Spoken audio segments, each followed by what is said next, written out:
बिस्मिल्लाहिर्रहमानिर्रहीम। अस्सलाम वालेकुम। इन्फो टीवी में आपको वेलकम करते हैं।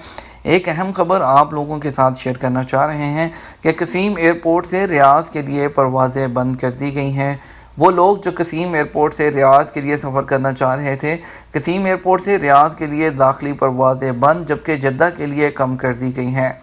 अल अखबारिया न्यूज़ चैनल के मुताबिक कसीम के अमीर नाइफ इंटरनेशनल एयरपोर्ट से दारुल हुकूमत रियाद के किंग खालिद इंटरनेशनल एयरपोर्ट के लिए दाखिली परवाज़ें बंद कर दी गई। जद्दा के किंग अब्दुल अजीज़ इंटरनेशनल एयरपोर्ट के लिए हफ्ते में परवाज़ों की तादाद 7 से घटाकर 4 की गई है। इस पर अमल दरामद इतवार 14 जून से होगा। रिपोर्ट में बताया गया है कि परवाज़ों की बंदिश और कमी का फैसला रियाद और जद्दा शहर में कोरोना वायरस के बढ़ते हुए केसेस के पेश नज़र किया गया है। याद रहे कि महकमा शहरी हवाबाजी सऊदी अरब के मुतअद्दिद हवाई अड्डे दाखिली परवाज़ों के लिए खोल रहा है।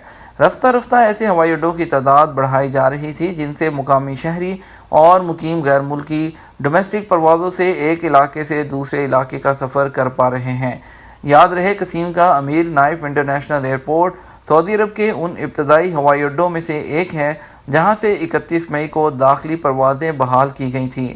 सऊदी हुकूमत ने दाखिली परवाज़ों की बहाली का फैसला हिफाजती इक़दामात में नरमी के तहत मामूलात ज़िंदगी बहाल करने की गर्ज से किया हुआ है। ये थी ताज़ा तरीन सऊदी अरब की जो अपडेट आपकी डोमेस्टिक परवाइज से मुतल्लिक। अगर आप मज़ीद अपडेट्स लेना चाहते हैं तो चैनल को सब्सक्राइब कर सकते हैं, साथ में मौजूद बेल आइकन प्रेस कर लीजिएगा और वीडियो को शेयर करना मत भूलिएगा। हो सकता है कि किसी की हेल्प हो जाए। आपके कीमती वक्त का शुक्रिया। अस्सलाम वालेकुम।